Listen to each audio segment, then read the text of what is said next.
The first storm rolled in before dawn. Low clouds pressed against the valley like a lid on a boiling pot. And by mid-morning, rain came sideways, ink-cold, relentless, and loud enough to drown out every other sound. From my porch, I watched Cottonwood Creek come alive again. The water surged against its concrete cage, dark and furious, searching for weakness. It didn't take long to find one. A thin crack near the southern bend began spitting a misty jet that turned into a steady leak. Then the leak became a stream. Then the stream became something that made my stomach tighten. By noon, the channel was roaring.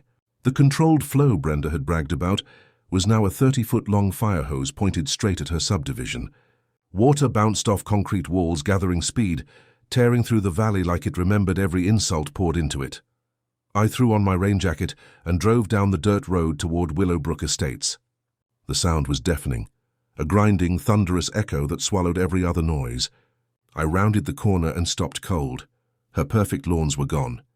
The million-dollar colonial facades were half under water. Decorative mailboxes floated past like tiny boats. Residents ran through the streets with sandbags, shouting into phones, cursing the HOA, cursing Brenda.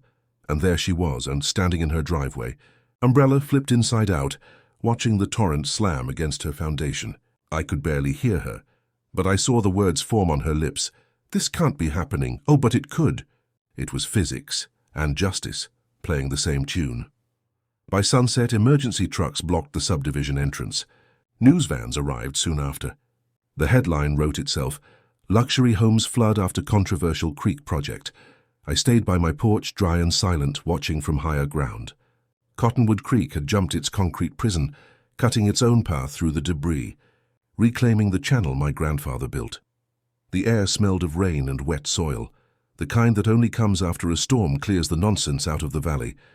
And as the floodlights flashed in the distance, I realized something simple and perfect. I hadn't won anything. The creek had.